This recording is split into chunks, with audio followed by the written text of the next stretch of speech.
Hey guys, Tony Porter, Tabletop Baseball Digest. I want to do a quick tutorial on the basics of playing using Digital Diamond Baseball. Check this out. It's 25 bucks. You get every season. I'd say over 100 years of baseball, if not more. I think it was 120. And it does pretty much everything for you. It gives you the actual stats. It gives you the simulation stats. It gives you the lineup at the bottom. It allows you to make all the changes. It guides you with endurance. So if a new team comes into town or you go and visit a new team that you haven't played before and all of a sudden they've been playing games, well, who's up to pitch? How's the bullpen doing? Are they tired? Have they been rested?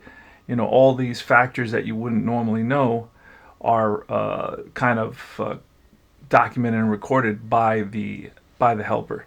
So let's go into this quickly. I'll play a couple innings and let's do it. So here, let me get rid of that. Okay, so it's Dykstra at the plate.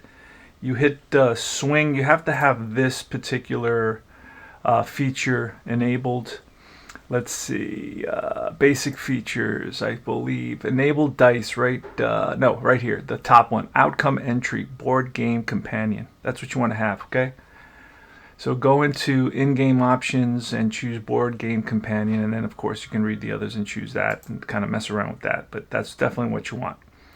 So we have that. We're going to hit swing, and then we're going to roll for Dykstra, who's... this game I'm playing is my 87 replay.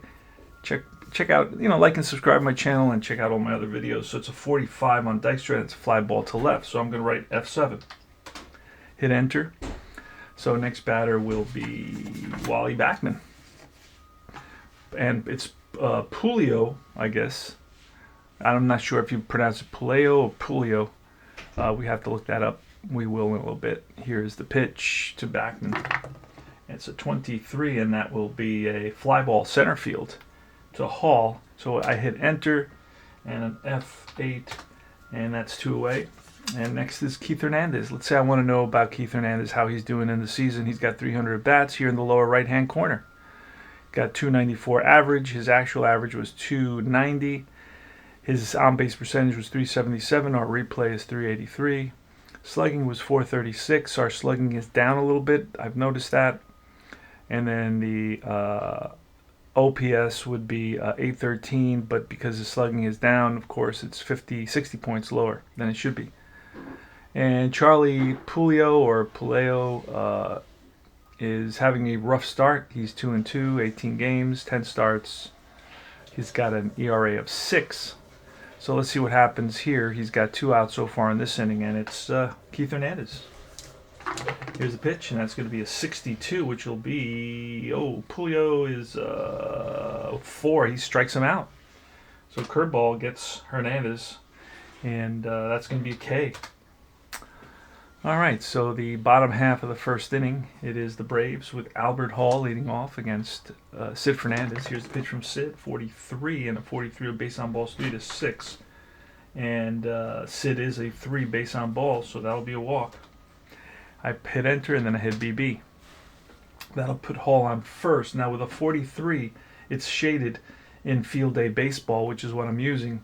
So that means he's going to get a chance to run at a 54. There he goes. A throw down, not in time. By Carter. Carter released it quickly, but Albert Hall had a great jump. And for this one, this is a pretty common one. SBR, runner on first, is safe. And if he's out, you just write an X. So that's how you would do that one. So he's a single, and then he steals. And it's Thomas, Andre Thomas. Pitch from Fernandez, a 46, and a 46 is going to be a base on balls 4-6, but his base on balls, Fernandez base on balls is a 3, so it's going to be a ground ball to the third baseman. And he'll look Hall back, and it'll be a G5 with the runner R on second holding. So you see how I did that? So let me actually I hit enter, so that's going to bring up Gary Renicky. Let's see if I have to do that again. So there's one out. You look at the top left-hand corner. It tells you today's game. It tells you the date. I'm playing July 8th, 1987. There's one out. I'm in the bottom of the first. I'm all in the upper left-hand corner. The field tells me left fielder is McReynolds, center fielder is Dykstra, right fielder is Strawberry, Johnson, Santana, Backman, and Hernandez from third base to first base. Behind the plate is Carter and Gary Renicky. Pitch 35, and the 35 will be a hard hit ball to center field. On the run is Dykstra. Dykstra makes the catch. So there I'm going to write an L8, and that'll be out number 2. Now I could advance on that. It would be 1, 2, 3 safe, 4, 5, 6 out, but I'm not going to do that. It makes no sense to make the third out at third when I'm in scoring position as it is. Murphy's up, and he's the most dangerous hitter in this lineup. So Sid Fernandez better proceed with caution. Here's the pitch. It's a 25. So that's going to be, I roll again, and an 11 will be a triple. It's going to be a 43 hit by pitch. So it's probably going to be a pitch hit by pitch, and it's a 53, so it will not be a hit by pitch. It's going to be a line out. Since he's a righty, he'll line it out to third base. If there was less than 2 outs, of course, I would check to see if the runner on base gets doubled up. So it's going to be an L5, and that retires the side. So they get Murphy hits the ball on the screws, but right at the third baseman. So Gary Carter's up now for the Mets. We'll go one more inning. And so remember, you hit that swing, and you roll for the player, 34. And the 34 is a 4-6 single. His hit is a 3 on the pitcher, the opposing pitcher. And the opposing pitcher is a 4 strikeout, so that will be a strikeout. Oh no, actually 34 is not a strike. It's a grounder second base. Excuse me, I was thinking of 64. All right, so it's a bouncer to second base, and Hubbard will make that play. Next up with one out is Darryl Strawberry. And that's a 56, which will be a bouncer to the first baseman, Renicky, who will flip to the pitcher, covering. So it's a G1. Actually, it should have been the other way. So you want to go back. Let's say I made a mistake. Undo. You go to menu. You click undo. And then I'm going to redo that pitch. And then you got to hit swing because you're undoing. And then it's going to be G3 to 1, right? That's what it was. So Strawberry bounces out to the first baseman, Renicky, who flips it to Pulio. And I have to look that up. And then to see exactly how they pronounce his name. In Spanish, it's usually Puleo. But in English, it could be Pulio. And it depends how he wants it pronounced. So, all right. So McReynolds is up. Now, McReynolds on the season. He's almost at halfway point, 78 games. Batting 277, his official average was 276. Here's the pitch for Kevin McReynolds. A 15 will be a fly ball. Center field Hall under it. Makes the catch. So I'm going to write F8. And that retires the side. So we're going to go to the last inning of the tutorial. Ken Griffey, he's the team that's played by the helper. Right, so I have stats for all the players, so I know where my players compare to the league. I can have league leaders.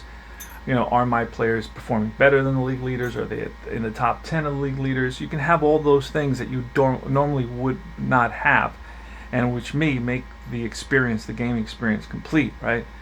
Now, for me to do that, I just recently had a conversation with a guy who spent 13 years doing a replay, so he played one season for 13 years. A year I play 10 seasons, right? And I work. So if I didn't work, I would probably play 15 seasons. So I'm getting much more of an experience, replaying all the different seasons, seeing all the great stars, and being able to manage all those great stars. Something that if I did everything by hand, I could not do. So really, it's a lot of times what I think prevents people from embracing, a new approach is just the fact that they may be uncomfortable, with trying to learn a new system, which they feel, it is a departure from what they're used to doing paper and pencil. But to me, I look at it a little bit differently, and I see it as overcoming an obstacle which gives me personal gratification, personal satisfaction, and I feel my brain is more alert, and it's also satisfied as well when I learn, whether it's a new app or a new program or a new game system. So okay, so right here there's nobody out. It's Griffey in the bottom of the second. This is the last half inning for the tutorial. I want to keep them short and sweet, just to get people to expose this. To expose something, I think you need a commercial style, a short, little compact message rather than a longer 1 hour how-to video, which people a lot of times don't have the time for, don't have the patience for, and so forth, and so many other things. So here's Griffey. Let me pitch. It's a 43. That'll be a base on balls 3-6, and that's going to be a base on balls, and it's shaded. So you hit swing, you put in BB, and then now it's shaded, and it's going to be 31. So he's going to take off. He had 4 stolen bases in 11 attempts. He will take off. The number is 31. So 31 or less, he is safe. Otherwise, he's out. He is out with a 51. So how do we do that? We hit swing. We do stolen base, runner on first. Right. Let me just undo that. Runner on first is X, is out. That's how we do that. That's a common input, right? There's a couple that are a little bit head scratching, but after about a week I started feeling really comfortable, and after 2 weeks, I think I'm on my 3rd week now of playing this, using this every day, right? Or every few days. So I feel way more comfortable. Probably I feel super confident. I think if you want me to pronounce the scale at which 10 would be total confidence that I'm an expert in it, I would say right now I'm in the 80s, somewhere in the 80s, maybe in the upper 80s even. I wouldn't be surprised, but I'm always try to remain humble in terms of what I know and what I don't know. I always know I know. I lack so much knowledge that the little I know does not, really fill me with pride and self-importance. Ozzie Virgil.